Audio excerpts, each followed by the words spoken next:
2006 के युद्ध के समय अमेरिकी सेना ने उत्तरी अफगानिस्तान में छोटे छोटे सैन्य बेस बनाए ताकि वे विद्रोहियों से लड़ सकें और स्थानीय लोगों से दोस्ती करके उन्हें हथियार छोड़ने के लिए मनाया जा सके। इन सभी चौकियों में से एक चौकी का नाम PRT कामदेश था, जो पहाड़ों से घिरी हुई एक बहुत ही दूर और अलग थलग घाटी में बनी थी। क्योंकि यह चौकी बहुत सुनसान और चारों तरफ पहाड़ों से घिरी थी, इसलिए इसे बहुत खतरनाक माना जाता था और लोग इसे मौत का जाल कहते थे। एक रात कुछ नए सैनिकों की टीम को इस कामदेश वाली चौकी पर भेजा जाता है। नए सैनिक वहां जाने से खुश नहीं थे, लेकिन फिर भी उन्होंने वहां पहले से मौजूद सैनिकों से दोस्ती कर ली। जब वे रहने की जगह देखते हैं तो एक बंकर बेड के नीचे लिखा मिलता है, ये इससे बेहतर नहीं होता, जो तंज या डर को दिखाता है। अगली सुबह नए सैनिक आसपास के खतरनाक माहौल को देख रहे थे और पुराने सैनिक उन्हें बता रहे थे कि विद्रोही पहाड़ों से अचानक हमला कैसे करते हैं। अचानक उन्हें एक कुत्ता दिखता है। जाहिद उसे गोली मारना चाहता है, लेकिन स्कूसा उसे रोक देता है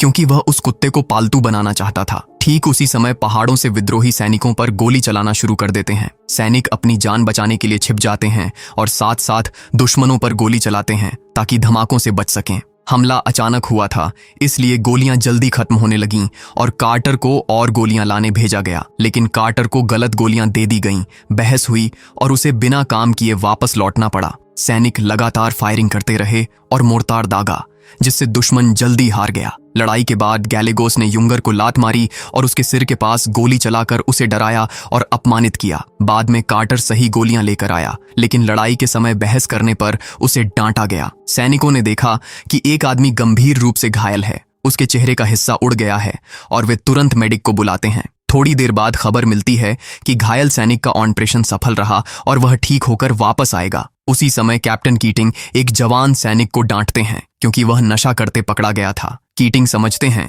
कि पैसे काटना असरदार नहीं होगा, इसीलिए वह उसकी रैंक घटा देते हैं और छुट्टी का समय खत्म कर देते हैं। अगले दिन कीटिंग कहते हैं कि गांव वालों से अच्छे संबंध बनाना जरूरी है और इसके लिए वह शूरा नाम की बैठक रखते हैं। थोड़ी देर बाद सैनिक गांव के बुजुर्ग नेताओं से मिलने के लिए शूरा वाली इमारत में जाते हैं। भले ही गांव के लोग हथियार लिए हुए थे, फिर भी कीटिंग अपने हथियार और सुरक्षा बाहर छोड़ देता है ताकि दिखा सके कि वह शांति से बात करने आया है। कीटिंग अपने अनुवादक मोहम्मद की मदद से बड़ों को बताता है कि वह आम लोगों को तालिबान से अलग रखना चाहता है ताकि उनकी सुरक्षा हो सके, और इसके बदले पैसिव काम के कॉन्ट्रैक्ट भी देता है। उसी वक्त एक सैनिक टेस्ट पूरा करता है, जिससे यह साबित हो जाता है कि पहरेदारों में से एक ने कल हमले में गोली चलाई थी। कीटिंग कहता है कि उसे यह बात ऊपर रिपोर्ट करनी होगी, जिससे उस गार्ड की अपने ही लोगों के सामने इज्जत खत्म हो जाएगी। काफी बहस के बाद गांव के बुजुर्ग अपने लोगों को हथियार नीचे रखने के लिए कहते हैं और कीटिंग नेता को गले लगाकर समझौता पूरा करता है। उस रात सैनिक खाना बनाते हैं, शराब पीते हैं, अपने घर की बातें करते हैं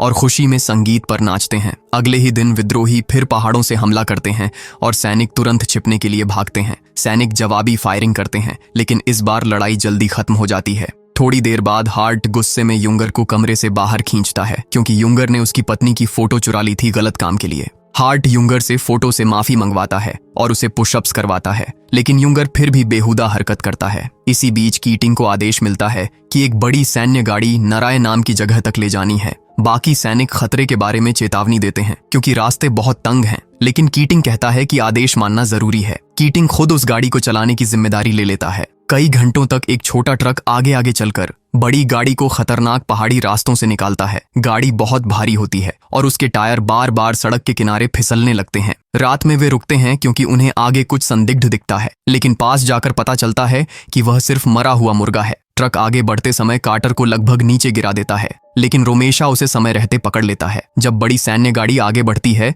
तो वह पहाड़ से नीचे गिरकर फट जाती है और कीटिंग समेत अंदर बैठे सभी सैनिक मारे जाते हैं। जब बाकी सैनिक चौकी लौटते हैं तो मारे गए सैनिकों को पूरे सम्मान के साथ श्रद्धांजलि दी जाती है। थोड़े समय बाद येलेस्कास नए कैप्टन बनकर आते हैं और सैनिक उन्हें पूरी चौकी दिखाकर पहाड़ों से होने वाले हमलों की जानकारी देते हैं। अचानक जमीन पर धमाका होता है और फिर से पहाड़ों से विद्रोही गोली चलाने लगते हैं। एक सैनिक नहा रहा था, लेकिन हमले के कारण उसे बिना कपड़े पहने ही लड़ाई में मदद करनी पड़ती है। हमला रुकने के बाद नया कैप्टन एक टीम को इलाके की निगरानी के लिए भेजता है। टीम आदेश मान लेती है, लेकिन रास्ते में शिकायत करती रहती है कि यह मिशन बेकार है। रोमेशा इस मौके का इस्तेमाल करके बाकी सैनिकों को बताता है कि सही तरीके से हमला कैसे किया जाता है। सैनिकों ने दुश्मन की कमजोर जगहों का फायदा उठाकर उनके सप्लाई शेड और जनरेटर को तबाह कर दिया। कुछ दिन बाद किर्क को दिखता है कि एक गांव का आदमी इलाके की फोटो ले रहा है, तो वह उसे पकड़ने के लिए पीछा करता है। आदमी लगभग भाग जाता है, लेकिन किसी दूसरे सैनिक से टकराकर गिर पड़ता है और किर्क उसे पकड़ लेता है। टीम को उसके फोन और फोटो मिलते हैं।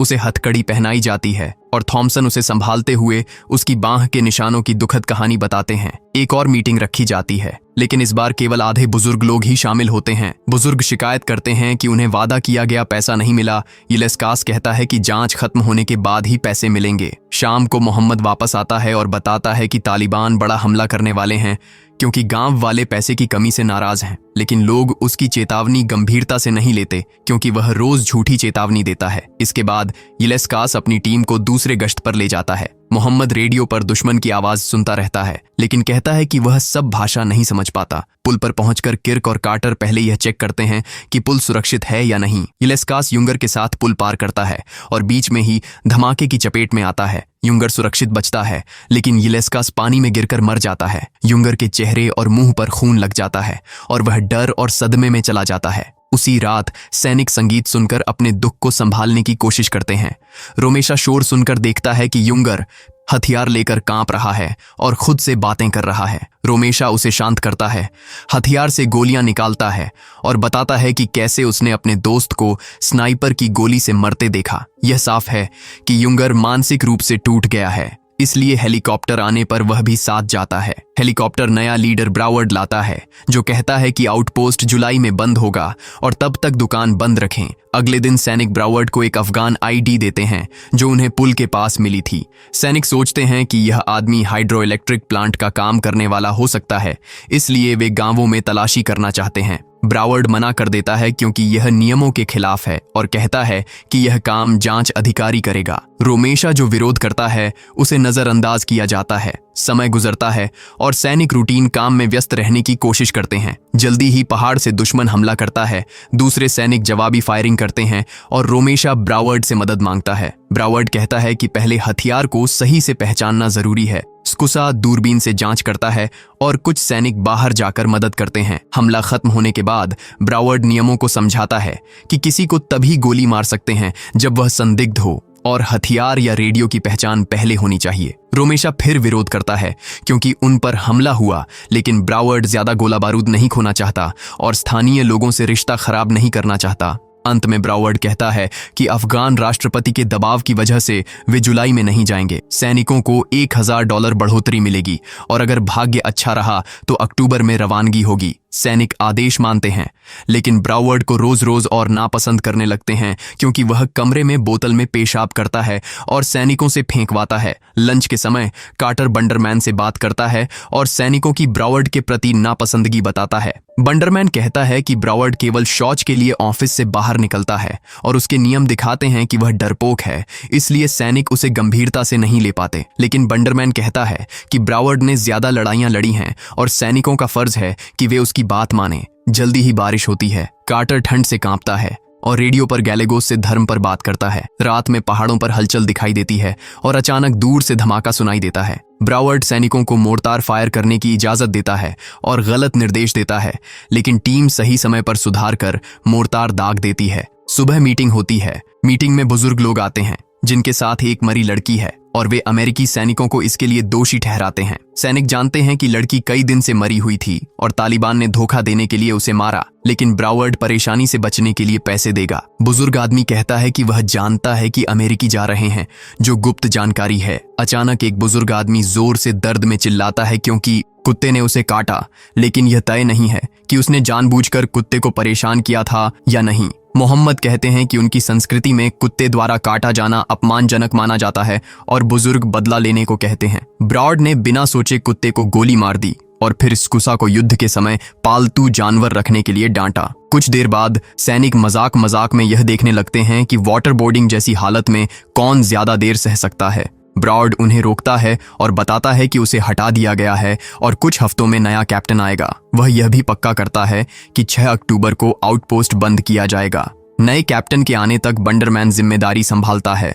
सैनिक घर फोन कर सकते हैं, लेकिन अक्टूबर में आउटपोस्ट बंद होने की बात नहीं बता सकते। सभी सैनिक अपने घर वालों को फोन करते हैं और भावुक हो जाते हैं। 3 अक्टूबर की सुबह मोहम्मद दौड़ते हुए आता है और बताता है कि गांव खाली हैं और तालिबान ने घेर लिया है। पहले उसकी बात को हल्के में लिया जाता है। दूरबीन से देखने पर उसकी बात सच निकलती है। कैंप में धमाके शुरू हो जाते हैं और सैनिक लड़ाई के लिए दौड़ते हैं। लड़ाई शुरू होती है और एक सैनिक हेलमेट की वजह से बच जाता है। बंडरमैन भागते हुए गिर जाता है जब उसके पीछे धमाका होता है। पूरा आउटपोस्ट दुश्मनों से घिर जाता है। कोई जगह सुरक्षित नहीं। वह मदद मांगता है, लेकिन एयर सपोर्ट 2 घंटे बाद आएगा। थॉमसन बाहर निकलता है और वहीं मारा जाता है। बाकी सैनिक गाड़ियों तक पहुंचकर फायरिंग करते रहते हैं। गोला बारूद कम पड़ने लगता है। सैनिक ट्रकों में छिप जाते हैं। रोमेशा आदेश देता है और दुश्मन पर गोली चलाता है। किर्क घायल हो जाता है और बेहोश हो जाता है। साफ हो जाता है कि वे हार रहे हैं। डॉक्टर पहले से घायलों में लगे होते हैं। एक सैनिक जान जोखिम में डालकर किर्क को लाने जाता है।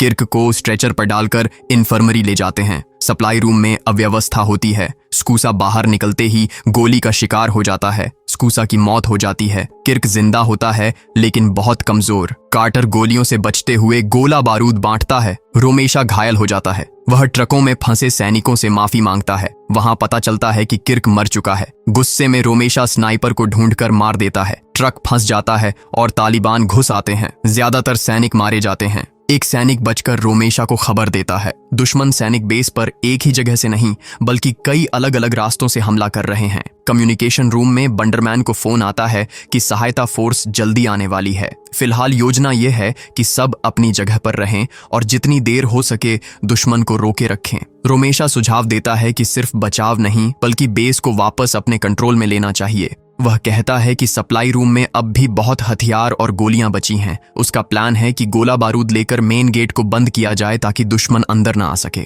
कम्युनिकेशन बिल्डिंग पर धमाका होते ही बंडरमैन रोमेशा को हमला शुरू करने की अनुमति दे देता है। बंडरमैन को डर होता है कि दुश्मन रेडियो सुन सकता है, इसलिए वह सारी बातचीत बंद कर देता है। ट्रकों में बैठे सैनिकों को अब पता नहीं चल रहा कि बाहर क्या हो रहा है। बहुत देर इंतजार करने के बाद वे खुद कार्रवाई करने का निर्णय लेते हैं। वे ट्रक से बाहर निकलकर पूरी ताकत से भागते हैं। कार्टर पीछे रहकर गोली चलाकर बाकी लोगों को सुरक्षा देता है। थोड़ी ही देर में गैलेगोस घायल होकर गिर जाता है। कार्टर और दूसरा सैनिक दोबारा ट्रक में जाकर छिप जाते हैं। उसी समय कार्टर एक घायल सैनिक को देखता है जो खून बहाते हुए रेंग रहा होता है। कार्टर उसकी जान बचाना चाहता है। उसका साथी उसे बाहर जाने से रोकता है क्योंकि खतरा है। बाद में वह साथी मान जाता है और कवर देने को तैयार हो जाता है। कार्टर बाहर निकलकर तेजी से घायल सैनिक तक पहुंचता है। वह पहले उसके घायल पैर को बांधकर सुरक्षित करता है। एक ही बार में दौड़ते हुए वे ट्रक तक लौट आते हैं। रोमेशा कुछ सैनिकों को साथ लेकर कैंप के आसपास आगे बढ़ता है। बंडरमैन मशीन गन आने का इंतजार करने को कहता है, लेकिन रोमेशा नहीं रुकता। ग्रुप बेस में घुसते हर दुश्मन पर फायर करना शुरू कर देता है। चारों तरफ धुआं होने के बावजूद वे आगे बढ़ते रहते हैं। कई दुश्मनों को मारने के बाद वे मेन गेट तक पहुंच जाते हैं। रोमेशा एक कमरे को दुश्मन से खाली कर सुरक्षित बना लेता है। जैसे ही वह पहाड़ी पर मौजूद दुश्मनों पर फायर करने वाला होता है, तभी आसमान से बम गिरता है, जिससे पता चलता है कि एयर सपोर्ट आ गया है। हेलीकॉप्टर और विमान लगातार दुश्मनों को मार रहे होते हैं। हालात बेहतर देखकर कार्टर फिर बाहर आता है। वह फायर करता है और रेडियो से पक्का करता है कि हवाई हमला दोस्ताना है। इसके बाद वह वापस ट्रक की ओर दौड़ता है। ग्रुप रेडियो से बंडरमैन से संपर्क करता है। बंडरमैन चेतावनी देता है कि बहुत बड़ा बम गिरने वाला है, मतलब उन्हें तुरंत खुद भागना होगा। वे घायल सैनिक को स्ट्रेचर पर लिटाते हैं और पूरी ताकत से भागते हैं। सौभाग्य से वे समय पर अस्पताल पहुंच जाते हैं। डॉक्टरों को अपना ही खून देकर इलाज करना पड़ता है। बाकी सैनिक भी अपने साथियों के लिए खून देते हैं। जब तक नया कैप्टन मदद लेकर पहुंचता है, तब तक बेस काफी हद तक नष्ट हो चुका होता है। फिर भी कुछ दुश्मन बचे हुए थे। वे पहाड़ियों में जाकर उन्हें ढूंढते हैं। आउटपोस्ट में मरे हुए लोगों को इकट्ठा किया जाता है। उन्हें मोहम्मद एक अलमारी में छिपा हुआ मिलता है। वह ऐसा दिखाता है जैसे वह पहले से जानता था। नया कैप्टन बेस में पहुंचता है। बंडरमैन रोते हुए मारे गए सैनिकों की जानकारी देता है। कैप्टन उसके नेतृत्व की सराहना करता है। वह कहता है कि जाते समय आउटपोस्ट को नष्ट कर दिया जाएगा। रात में कुछ सैनिक इकट्ठा होते हैं। जाने से पहले वे एक आखिरी गाना गाते हैं। उड़ते समय वे आउटपोस्ट के नष्ट होने का धमाका देखते हैं, लेकिन उन्हें पता चलता है कि बचाया गया सैनिक मर गए। 3 दिन बाद वे परिवार से बात करते हैं। कार्टर मानसिक डॉक्टर से मिलता है। उसे युद्ध के सदमे से पैनिक अटैक आता है। उसे सांस लेने में दिक्कत होती है। डॉक्टर उसे शांत करता है। खतरनाक चौकियां बंद कर दी गईं। 50 सालों में पहली बार जिंदा सैनिकों को यह सम्मान मिला। यदि आपको मूवी अच्छी लगी है तो वीडियो को लाइक एंड चैनल को सब्सक्राइब जरूर करें और घंटे का बटन दबाएं।